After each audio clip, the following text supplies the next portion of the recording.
Jiu-jitsu burnout is an absolutely real thing. I've experienced it personally, and I've seen it in hundreds of students over my time teaching and training. In today's video, I want to share with you guys what jiu-jitsu burnout looks like and a few key things that you can do to make it less impactful on your jiu-jitsu journey. If you're new here, thank you for checking out the channel. Make sure you hit that subscribe button. Also, make sure you hit that bell icon. That way you're notified whenever the latest jiu-jitsu video comes out. I think it's essential that we recognize these symptoms because at some point in your jiu-jitsu career, you will experience some level of burnout. I personally experienced it a couple different times over my 15 years in jiu-jitsu. Each time it affected me a bit differently, but regardless, it never was a fun thing or a great thing to try to overcome. For myself, I noticed how it made my training a lot more inconsistent. It also made my rate of progress tend to dwindle. And it also just made it really tough to use the willpower to drive through those tough training sessions. For students, I tend to notice that there are a few common symptoms that seem to stand out more that's really unique to their belt rank. For example, white belts tend to become even more wildly inconsistent in their training. They might have been training 3 days a week for 6 months. Now they're maybe only training 2 or 3 times in a given month, or maybe they're not even training at all. Blue belts will often express their disappointment with how they're progressing. They usually experience a lot of negative self-talk, and they really hold themselves to unreasonable expectations. Students that are purple belts and up, they can definitely experience these same things, but most commonly what I see from them is that their willpower gas tank tends to dwindle down quite a bit. They just no longer have that desire to really push through those tough and rough training sessions. Unfortunately for some, those levels just keep rising and the burnout just becomes too much. This is one of the biggest reasons why I created my acceleration coaching program. I wanted to help students become more aware of these pitfalls earlier on in their jiu-jitsu career. I know this is something that I never would have thought about. And if you would have told me that this would have been a thing, I probably would have shrugged you off, but I just didn't know what I didn't know. And so now I'm able to provide my students with this resource whenever they need it. First, let me introduce the central point that I just want you to entertain, even if it sounds kind of crazy. Most students' training system relies largely on them staying highly motivated. Often motivation can kickstart us in the right direction, but we do know that motivation is very influential. Once your motivation starts to dwindle, well, so does your fire for training. One thing we want to understand is that willpower and motivation kind of go hand in hand, and I like to put them kind of in the same gas tank together. If I use motivation, my gas tank is dwindling.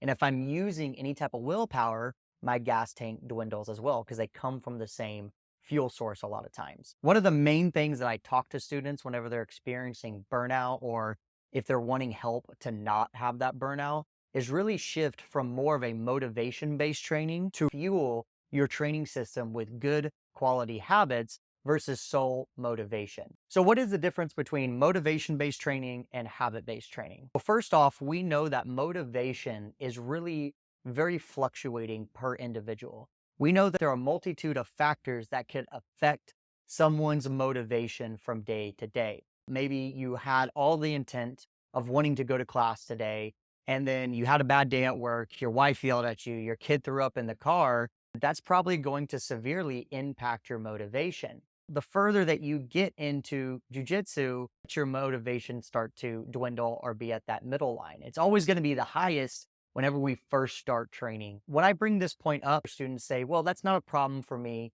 because I am disciplined. And I get what they're saying, but often discipline and habits get kind of lumped together as the same thing. Discipline is putting in effort toward a specific change. If you're going to try to diet and you're not eating well, you have to go to the store to buy food and you have to consciously think about buying different foods than you normally. That is being disciplined. You're being disciplined by sticking to the healthier choices or the choices that you've decided you want to make.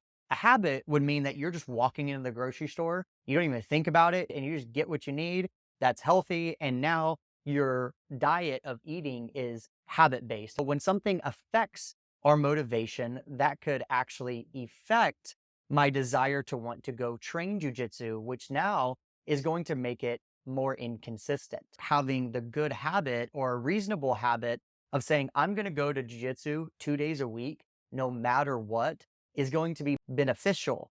Because even if you have that bad day at work or X, Y, and Z happens, you're still going to jiu-jitsu. So you're not letting it just be motivationally based versus habit based. If you're liking this kind of content right now, let me know down in the comments below. Do you think that you could do better with building good quality habits in your training? Do you think you still rely on too much motivation? Or do you just disagree with me? Let me know down in the comments below. Students will even use external factors to help motivate them for their jiu-jitsu. What if you could never compete in another jiu-jitsu tournament tomorrow? Would you still train jiu-jitsu? If the answer is no, competition is really the only thing that gets me out of bed to go training jiu-jitsu, then that's probably a motivation base. You're looking forward toward that next tournament, toward that next competition to boost your motivation. And I'm telling you, at some point, those days are going to come to an end. This is why pro athletes also have a very hard time doing anything with their life outside of professional sports, because that was their motivation to stay in shape. That was their motivation to do X, Y, and Z. That was their motivation to do whatever. So even though motivation can be very good at certain aspects, it can be tricky for your long-term success if that's really what you're wanting to do. The next warning is instructionals. What happens is that you get the dopamine hit from watching these awesome techniques, and you think that you taking in these techniques are going to make you unstoppable, or it's going to solve your problem that you're having, which it might. So that triggers a little bit of motivation and a little bit of dopamine and a little bit of success. And now you get excited to go and train. But what if you had that motivation, but it was already on top of a habit that you already had? How does this motivation actually affect my progress? And this is probably where I experienced it the hardest. I tended to equate my rate of progression with how successful I was doing in the training room. My success was like, well, did I tap somebody? Did I sweep somebody? Was I able to impose my will? Did all of those things happen? And if they didn't, I didn't feel like I was progressing. My motivation decreased because of my own way of measuring my progress. Now, when it comes to training, and I'm a black belt and I've been doing this for a long time, I don't rank my progression based upon my motivation, but this habit to being like, I'm going to show up the next day or next time I train, and I'm just going to go through it and do it again. It's just a habit. I know that I'm going to have good days, and I know that I'm going to have bad days. But even when I have bad days and my strengths aren't working and the game that I'm wanting to develop isn't working, and I'm getting smashed by even blue belts and having a hard time submitting white belts, I don't sit there and be like, oh, well, I'm so bad now. I don't even think about the bad nights of training that I had. I don't let it affect if I'm going to train or if I'm not going to train. So if you imagined that there was like a graph that 2 lines of high motivation, low motivation, theoretically, as long as your motivation is high, then you're going to progress. But we know progression is not linear. It doesn't just keep going up. It's kind of like this up and down roller coaster where you guys can see in certain parts, if it stays right there, then that's great. You're going to make awesome progress. But then when it goes down and it doesn't hit that spot, well, then you're probably not going to progress as much as you would like. You actually want to bias your training toward habit-based versus just purely motivation, and you'll keep your progress going no matter what. The next part is, let's talk about the willpower aspect when it comes to motivation. Willpower is this idea of being able to push through and fight through. You're not worried about the instant gratification, and you know the long-term results are going to be more of the payoff. And you definitely need willpower to train jiu-jitsu. Maybe I've had a really, really bad day. You use your willpower, you use your motivation just to push through, and you're like, no, I'm going to go, and you have to talk yourself up and you actually go and train. Maybe because of that bad day, you just have an absolute terrible night, nothing is going through and nothing is happening. So you use a little bit more willpower just to even get through the class, to not leave early, just to stay there and to do everything that you can. And then it comes to rolling, and you get a really, really tough training partner, someone who you know you should be competing better against and you should be having a better performance. But now you go to hit that button or you go to fuel yourself and it's gone. You to give in on those tough training rounds and not have the willpower to push through. There's only so much in that tank that can be in there at once. And then once it dwindles, it needs time to refuel. So if you've created habit-based for your training, where essentially you don't even have to think about going to class, you're going to go your 2 or 3 days a week because it's a habit, it's just automatic, it's on autopilot.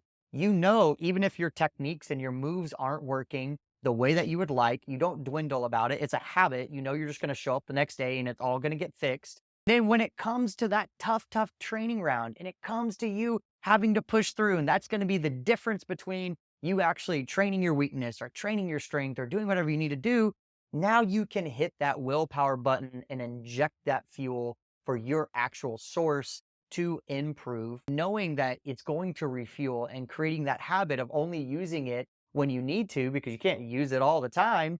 That is a good habit as well. So in a weird way, all these start to complement each other. But circling back around to the idea of experiencing burnout, it's because your motivation is run out. That gas tank and that willpower has dwindled down so much that you have no more to give. Now you just don't go to class as frequently as you should, which is hindering your progress because you need to be on the mat to actually train and make improvements. Maybe you're going to class, just think you're never going to be good at jujitsu, nothing's clicking, you don't know what to do, you don't know what to focus on.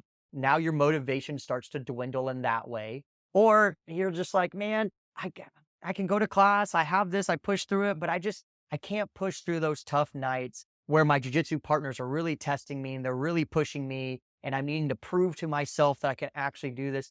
All of those things will just start to dwindle. And eventually when the tank gets emptied too much, you just have no more to give. Really making the conscious effort to build more habit-based than motivational-based is something that I know I wish I would have personally done a lot earlier in my jiu-jitsu career. And to tell you guys the truth, I had to learn the hard way. I had people who would kind of mention certain aspects about this to me, but then I would just ignore them. I'd be like, what do they know? I'm young. I can do whatever. I can train 6 days a week. My body's not going to give out.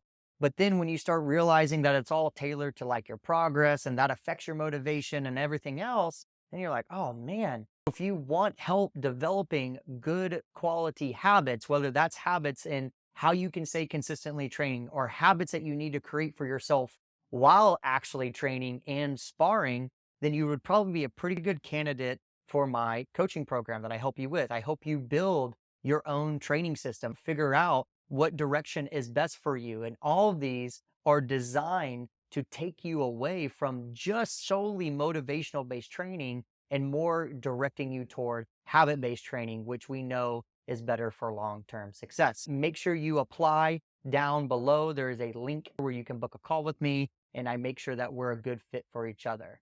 Good luck. Check out this next video that's going to pop up right here, and I'll see you in the next one.